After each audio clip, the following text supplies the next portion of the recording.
ایک دن اسکول کے بعد جب وہ سو کر اٹھی تو میں نے دیکھا کہ وہ بالوں کو باندھنے کے لیے کچھ ریشے اٹھا رہی ہیں اور اس نے ہمارے ساتھ مل کر گاہکوں میں سے ایک کی چٹیا بنائی. ہمیں دیکھ کر حیران رہ گئے کہ وہ کس طرح گاہکوں کی بریڈنگ کر رہی تھیں. ہم نے اسے نہیں سکھایا، اس نے یہ خود سیکھا ہے. ایک ماں کے طور پر میں اسے اسکول جانے میں سپورٹ کر رہی ہوں اور جب وہ بڑی ہو کر کوئی کریئر چنیں گی تو میں ان کا ساتھ دوں گی. مجھے خوشی ہے کہ وہ یہ کام کر سکتی ہیں اور یہ جان کر مزید خوشی ہوتی ہے کہ وہ یہ کام بغیر کسی ٹریننگ کے کر رہی ہیں.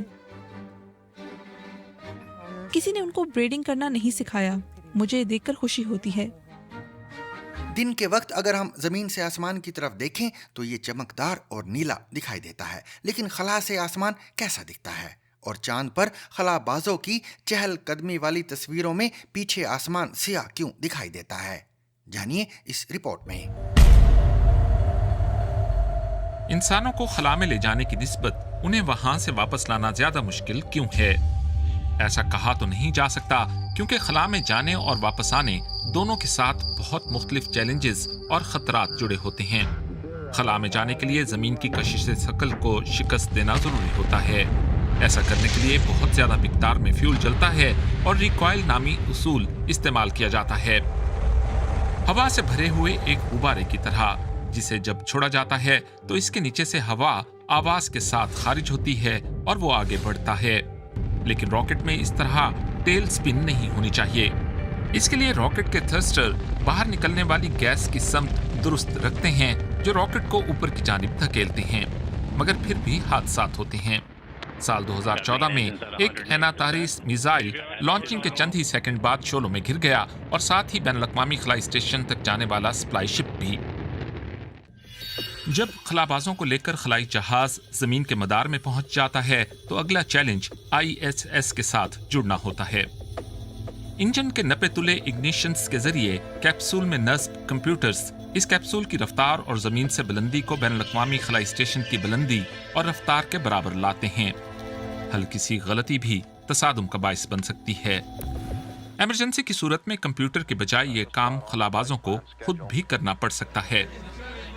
اور اب واپسی. جب خلا بازوں کو لے کر کیپسول بین الاقوامی خلائی اسٹیشن سے الگ ہوتا ہے تو اس وقت ان دونوں کی رفتار 28,000 کلومیٹر فی گھنٹہ ہوتی ہے. لہٰذا پہلے آپ کو اس خلائی کیپسول کی رفتار کم کرنا ہوتی ہے. جب دونوں کے درمیان مناسب فاصلہ ہو جاتا ہے تو کیپسول کے انجنز اس کی رفتار کم کرتے ہیں اور یہ اپنے مدار کو چھوڑ دیتا ہے. زمین کی فضا میں دوبارہ داخل ہوتے ہوئے نہ صرف اس کیپسول کی رفتار مناسب ہونا چاہیے بلکہ زاویے کا مناسب ہونا بھی ضروری ہوتا ہے. اگر اس کی رفتار اور فضا کی سطح کے ساتھ زاویہ بہت کم ہے تو یہ زمینی فضا سے لگ کر واپس خلا میں چلا جائے گا جیسے پانی کی سطح پر پھینکا گیا کوئی پتھر کرتا ہے. بہت زیادہ رفتار یا بالکل سیدھا زمینی فضا میں داخل ہونا کیپسول کے باہر لگی ہیٹ شیلڈ کو بہت زیادہ گرم کر سکتا ہے اور اس کے مسافر جل بھی سکتے ہیں. کیونکہ زمینی فضا میں داخلے کے بعد خلائی کیپسول کی رفتار کافی کم ہوتی ہے تو ہوا کی رگڑ کی وجہ سے بہت زیادہ حدت پیدا ہوتی ہے اور یہ 2000 ڈگری سینٹی گریڈ تک ہو سکتی ہے. خلا سے لوٹنے والے کیپسول کو پھر پیراشوٹ بہت ہی آہستہ کر دیتے ہیں. روسی خلائی کیپسول کی صورت میں زمین سے کچھ اوپر خصوصی انجن اپنا کام کرتے ہیں اور اس کے نیچے گرنے کی رفتار 5 کلومیٹر فی گھنٹہ تک ہو جاتی ہے. ناسا اس آخری سلو ڈاؤن کے بغیر ہی کام چلاتا ہے. امریکی خلائی کیپسول سمندر میں لینڈ کرتے ہیں اور پانی کی حرکت ایک کشن کی طرح گرنے کے دوران دھچکے کو کم کر دیتی ہے. آج BBC ریڈز میں ذکر اس خط کا جسے لکھ کر نامور سائنسدان آئنسٹائن بہت پچھتائے. اس خط میں انہوں نے امریکی صدر روز ویلٹ کو ایٹمی توانائی سے ہتھیار بنانے کا مشورہ دیا تھا. آئنسٹائن نے بعد میں اسے اپنی زندگی کی ایک عظیم غلطی قرار دیا. اس بارے میں سنیے نیکولس لی کی یہ تحریر. آئنسٹائن، ہیروشیما، ناگاساکی، ڈیوسلاڈ، روزویلٹ، مینہٹن پروجیکٹ، یہ نام تو ضرور سنے ہوں گے آپ نے. بھلا بتائیے ان میں قدر مشترک یعنی کامن کیا ہے؟ بالکل صحیح پہنچے آپ، ایٹم بم. جی ہاں، ان سب شخصیات اور مقامات کی نسبت بڑوں پر لرزہ طاری کر دینے والے اسی خطرناک اور مہلک ترین ہتھیار سے جڑی ہوئی ہے. یہی ہے آج BBC ریڈز کا موضوع اور میں ہوں عمر آفریدی۔ آپ سن رہے ہیں BBC ریڈز۔ دنیا کے پہلے جوہری ہتھیار کی اس کہانی کو 2023 کی بلاک بسٹر فلم اوپن ہائمر میں بھی موضوع بنایا گیا ہے۔ ایک خط سے شروع ہونے والے اس سلسلے کا اختتام لاکھوں جاپانی شہریوں کی اتنی کربناک موت اور معذوری پر ہوا تھا کہ خط لکھنے والا بھی پچھتایا تھا۔ تفصیل کچھ یوں ہے کہ 20ویں صدی کی چوتھی دہائی اختتام پر تھی۔ دنیا کے بڑے حصے پر نوآبادیوں کی صورت میں یورپی تسلط قائم تھا۔ ایسے میں ہٹلر کی قیادت میں نازی جرمنی نے یورپ میں کھلبلی مچا رکھی تھی۔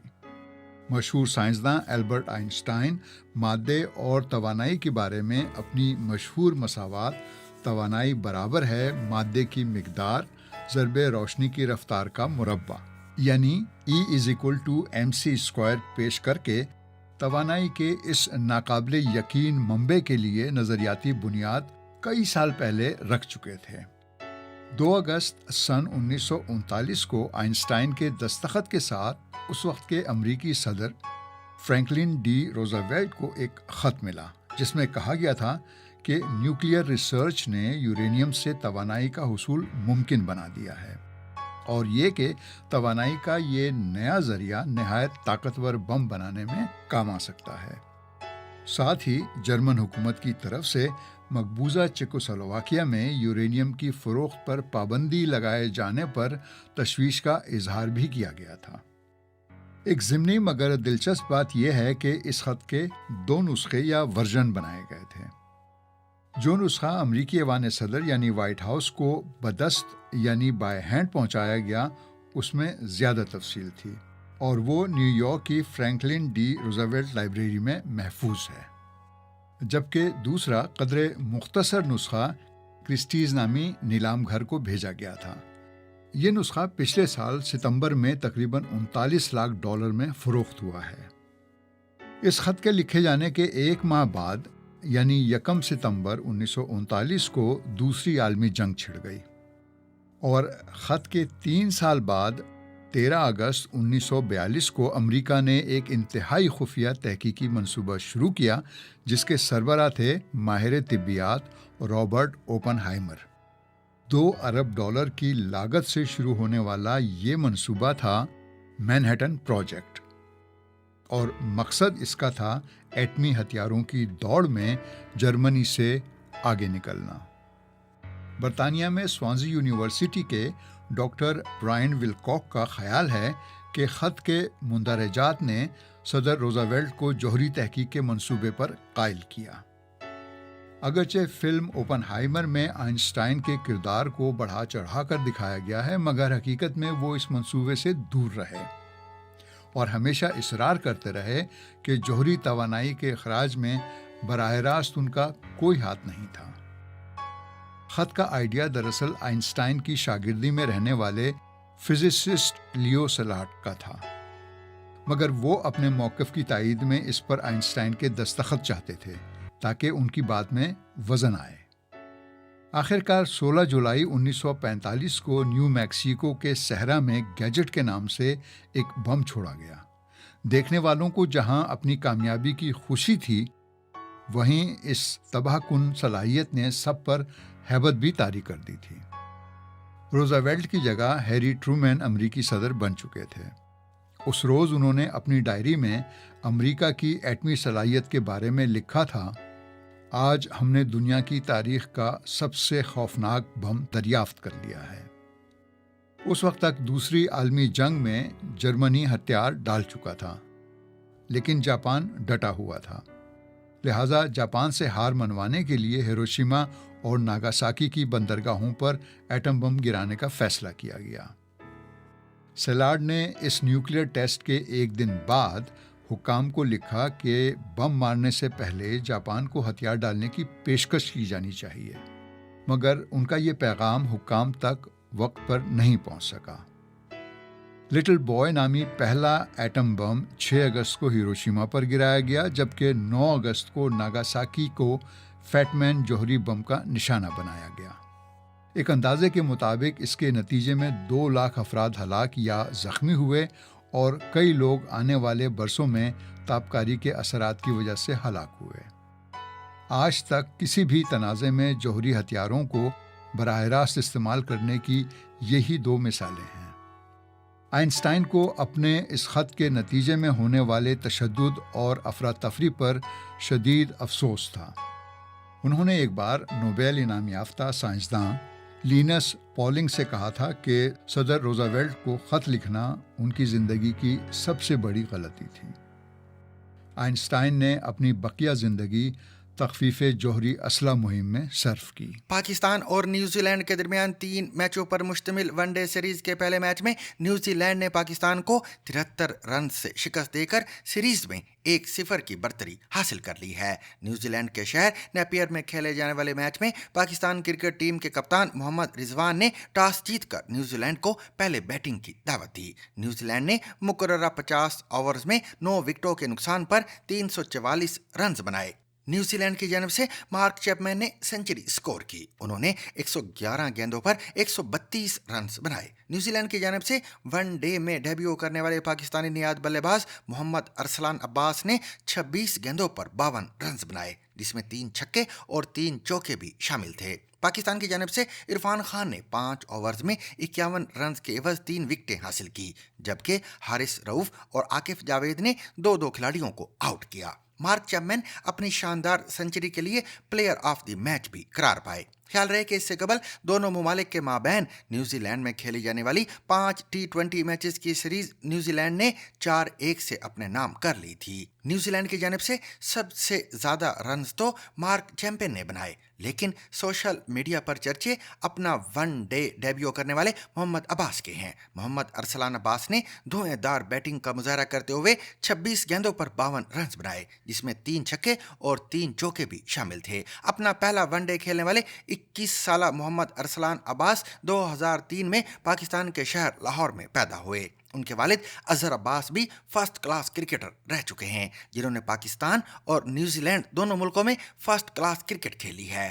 عباس کی کارکردگی پر تبصرہ کرتے ہوئے کرکٹ تجزیہ کار عاطف نواز کا کہنا تھا کہ لاہور میں پیدا ہونے والے 21 سالہ نوجوان نے اپنی پیدائش والے ملک کے خلاف صرف 24 گیندوں پر نصف سنچری بنائی اور نیوزی لینڈ کو اتنا بڑا سکور کرنے میں مدد دی۔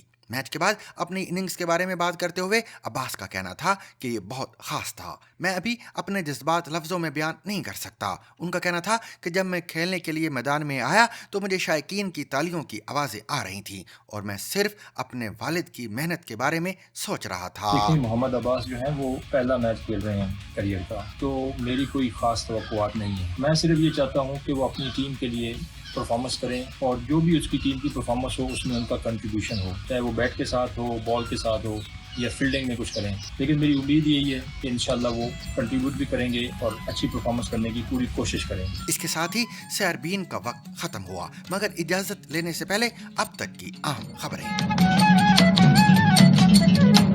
ڈاکٹر ماہرنگ بلوچ اور سمیع بلوچ سمیت بلوچ یکجہتی کمیٹی کے گرفتار خواتین رہنماؤں اور کارکنوں کی رہائی کے لیے دیے جانے والے دھرنے کے قریب خود کش دھماکہ ہوا ہے۔ حکومت بلوچستان کے ترجمان شاہد رند نے اس کی تصدیق کرتے ہوئے بتایا کہ اس میں کوئی جانی نقصان نہیں ہوا۔ بلوچستان نیشنل پارٹی کے سربراہ سردار اختر مینگل نے بتایا کہ روکے جانے کے باعث خود کش حملہ آور نے اپنے آپ کو دھرنے سے 400 گز کے فاصلے پر اڑا دیا۔ یہ خود کش دھماکہ ضلع کوئٹہ سے متصل ضلع مستونگ کی حدود میں ہوا ہے۔ دھماکے کے حوالے سے میڈیا کے نمائندوں سے بات کرتے ہوئے سردار اختر مینگل نے کہا کہ ہمیں کسی تنظیم سے کوئی خطرہ نہیں ہے، ہمیں اگر کسی سے خطرہ ہے تو وہ سرکار سے ہے۔ سندھ کے وزیر اعلیٰ مراد علی شاہ نے دعویٰ کیا ہے کہ صدر آصف علی زرداری کسی بھی صوبائی منصوبے کی منظوری نہیں دے سکتے۔ چولستان کینال سمیت 6 کینال کی منظوری کے منٹس غلط جاری کیے گئے ہیں۔ پاکستانی فوج کے زیر انتظام SIFC کی ٹیم نے صدر پاکستان آصف علی زرداری سے ملاقات کی تھی۔ اس میٹنگ کے منٹس جو حکومت سندھ کو بھیجے گئے تھے ان میں بتایا گیا کہ 8 جولائی 2024 کو صدر پاکستان آصف علی زرداری کو گرین انیشیٹو کی جانب سے بریفنگ دی گئی، جس میں تھر کینال، رینی کینال، کچھی کینال، چشمہ right bank canal, Cholistan canal اور تھر گریٹر کینال اور اسٹریٹجک کینال قرار دیتے ہوئے کہا گیا تھا کہ ان کی تعمیر ایک ساتھ ضروری ہے۔